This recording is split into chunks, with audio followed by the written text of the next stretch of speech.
What is going on, guys? This is Jake at That Fit Friend, and today we're going to be reviewing the Reebok HIIT 2. So 3 things to like about this model is number 1, Reebok added their Float Ride Energy foam in this shoe's midsole, and personally I think that is a good move for this model and just this overall HIIT model line. So in the HIIT TR we had more of like a medium density foam midsole, and I like the Float Ride Energy foam a tad better because I think it walks a better line between being responsive and yet stable enough for like lighter and moderate lifting. So that being said, the shoe does a really good job in all these different playing fields. Generally with more HIIT-focused shoes that are cross-training shoes, we lose out on some of the stability, but with this midsole, it's responsive enough to where it's comfortable for plyos, but then also stable enough to where you can like train up to like 315 pounds and be confident that this shoe is going to be stable enough to support that load. So I like that addition to the midsole, and generally when Reebok uses their Float Ride Energy foam, I think it just delivers a stronger performance across the board for whatever shoe they're using it in.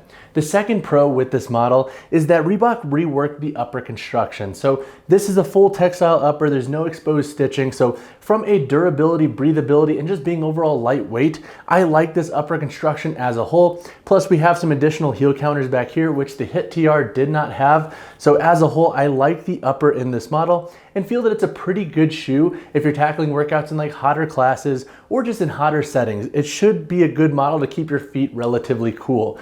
The third pro with this model is that this shoe does have a decent amount of arch support. So if you want a little bit of arch support in your HIIT-focused shoes, this model does a pretty good job at supporting that medial side of the foot here. It's not going to be crazy arch support, but it's a little bit more than other cross-training and HIIT-focused shoes on the market at the moment. Plus, with the addition of the Float Ride Energy foam, I think this model is a great daily driver as well. So you have a little bit of support, it's a comfortable shoe, and so for the price point, I think it's a pretty good model across the board for tackling all these different realms of activity while also not breaking the bank.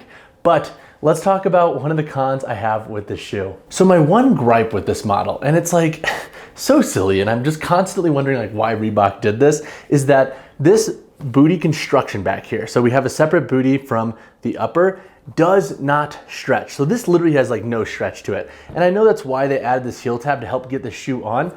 But when we look at the HIIT TR, we had a similar booty construction, but we had a little bit of elastic. So it was a little bit easier to get on. Granted, we didn't have a heel tab, but still this elastic I think is just way easier to get on. So in this model, if your foot is sweaty and hot, or if you're wearing thicker socks, these can be a huge pain in the ass to get on. And if you read other reviews online, folks are like, oh, it's not made for wide feet. And it's because this doesn't stretch. So it's really tough, I think, to get your foot in there if you have a wider foot, a thicker foot, or a sweaty foot.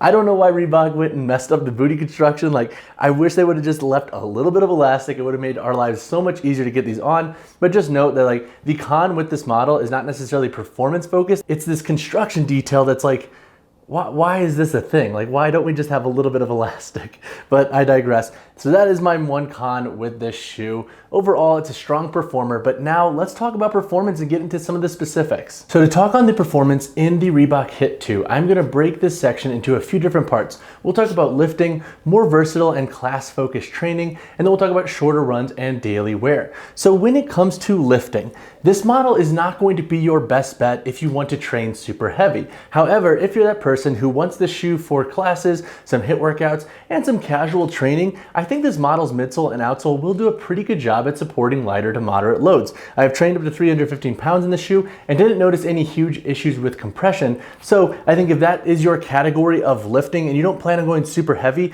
I think you will like this shoe. Plus we have a rubber outsole that provides adequate traction in a variety of different training settings when you are lifting. When it comes to more versatile training, so our plyometrics, our classes, our HIIT workouts, I really like this shoe. I like the HIIT TR as well, and I think that the HIIT 2 is a step in the right direction for this model line. I like the reworked upper, and the Float Ride Energy foam midsole is a nice classy add by Reebok. Plus, with this rubber outsole here, we don't have as thick of lugs that we did with the Reebok HIIT TR, so if you're training on turf or on rubber platforms or in classes on wooden floors, the shoe grips really well, and I like that they differentiate between the lateral and medial side of the outsole. You get a lot of grip with this shoe, plus with how lightweight and versatile and responsive it is, it doesn't feel like a drag to wear. So overall, I'm a fan of this shoe for more versatile training, and it's not often that I have a shoe that I feel confident enough to do backflips in where I'm not going to beat up my ankles and knees. So this shoe I think is a really awesome model for HIIT training and classes. when it comes to shorter runs and daily wear. For shorter runs, this model will work. What I would say though is if you're somebody who wants to use these for like a pre or post run where it's like 1, 2, maybe 3 miles tops, this shoe will work. I wouldn't use them for more than that. I would just find a more running focused shoe, but for shorter runs, this model will work. The midsole is not gonna beat you up, and they are lightweight, so they're gonna feel pretty good across the board. And then as a daily wear shoe, I like this model a lot. They are comfortable, there's a little bit of arch support in them, and for the price point, I don't feel that bad about beating them up and getting them a little bit dirty if I'm wearing them on errands, to walk the dogs, to the gym, etc. So as a daily driver, this model is pretty solid, especially when you consider its price point. So now let's answer the question, is this model worth it? I think if you are somebody who wants a HIIT and class focused shoe that you can also wear for shorter runs, lighter lifts, and for some daily wear, this model ticks a lot of those boxes really well. I like the reworked construction on the upper, the outsole, and the midsole in this model. I think it's a good step in the right direction.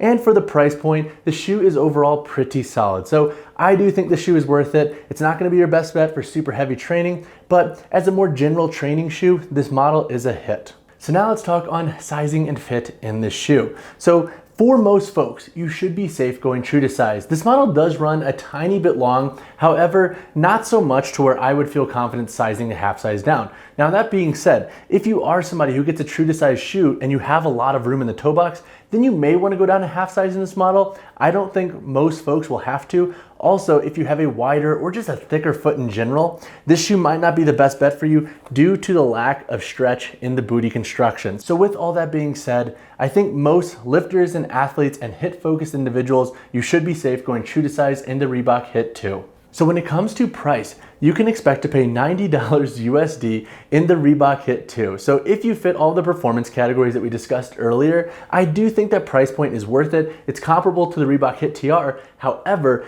if you shop around and look at different colorways for the Reebok HIIT 2, or even the older model, the Reebok HIIT TR, you might be able to find them on sale. So with the Reebok HIIT TR being a pretty strong performer and the Reebok HIIT 2 being equally solid, I would say find the colorway and price point that works best for you and that the price is definitely worth it.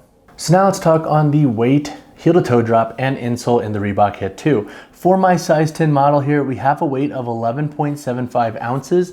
The shoe has a removable insole, and when it comes to the heel to toe drop, Reebok doesn't have it posted for the shoe, but if I had to guess, it's somewhere between 3 and 6 millimeters. All right, so now let's quickly compare the Reebok HIIT 2 to the Reebok HIIT TR. So as you can see, the uppers are different in each model. We have a full textile upper with no external stitching over here on the Reebok HIIT 2, and then we have these external heel tabs back here for additional heel support. In the Reebok HIIT TR, we have a layered upper, and then we have a breathable mesh throughout the forefoot and midfoot. We have that elastic bootie in the Reebok HIIT TR, and in the Reebok HIIT 2, this bootie doesn't have a ton of stretch. We do have 2 external tabs here, which is nice for pulling these on, but again, we don't get a lot of give from the bootie itself. Making our way to the midsole, the Reebok HIIT 2 has the float ride energy foam throughout the midsole, whereas the Reebok HIIT TR has this more like medium density foam throughout. As a whole, the quality just feels a little bit better in the Reebok HIIT 2 due to that float ride energy foam. So making our way to the outsoles in each model, they are fairly similar. However, there are some design differences. Up here in the Reebok HIIT 2, we have this groove patterning that stops right about the lateral side of the foot from the midfoot up, and then we have groove patterning throughout the entirety of the lateral side of the HIIT TR. Then we have a somewhat similar lug patterning on the medial side of the shoes. However, the HIIT TR has this deeper trench of a midsole that's exposed throughout the entirety of the shoe, whereas the HIIT 2 has that only run to the midfoot. That's why I think the shoe does feel like it has a little bit more pop when moving side to side, but those are the biggest construction differences between the HIIT 2 and HIIT TR. As you can see, they're not super big, they're not super glaring. So really, if you could find one of these shoes for a really good deal that works well for you, I would say pull the trigger on either model because they both perform really well. All right, so when chatting on the construction in the Reebok HIIT 2, we have a full textile upper construction throughout. We don't have external stitching. We have some Reebok branding on the lateral and medial side. And then we have this lightweight heel counter back here on the lateral and medial side as well. Making our way up here to the toe, we do have 2 extended outsole layers that wrap up. That is similar to what the HIIT TR had as well. And we have a synthetic layer over here on the big toe, which I personally like for durability purposes. We have a float ride energy foam midsole throughout, throughout. And then looking at the outsole, we talked on this in the HIIT TR versus HIIT 2 section, but we have a lug patterning here on the medial side of the shoe going through the heel. And then we have a groove patterning here, and we have some exposed midsole throughout the forefoot running to the midfoot. Personally, I like this shoe's outsole construction a little bit better compared to the HIIT TR. Making our way to the boot, we have two tabs here, one on the tongue, one on the heel. It does help a little bit with getting this shoe on, but again guys, this does not stretch a ton, so this may be a little bit problematic for some folks getting their foot into this model. We have a removable insole once again, and then looking at the midfoot, we have 1, 2, 3, 4, 5, 6 eyelets that run up, and overall, that's pretty much the gist of the construction of the Reebok HIIT 2. If you have any additional questions on this model's construction, hit me in the comments below. All right guys, that wraps up this review of the Reebok HIIT 2.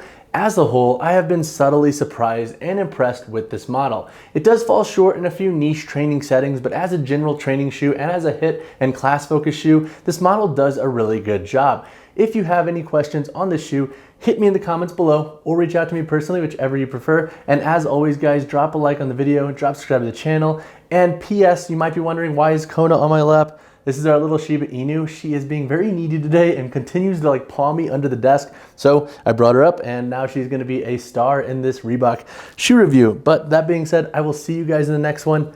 Bye. Bye.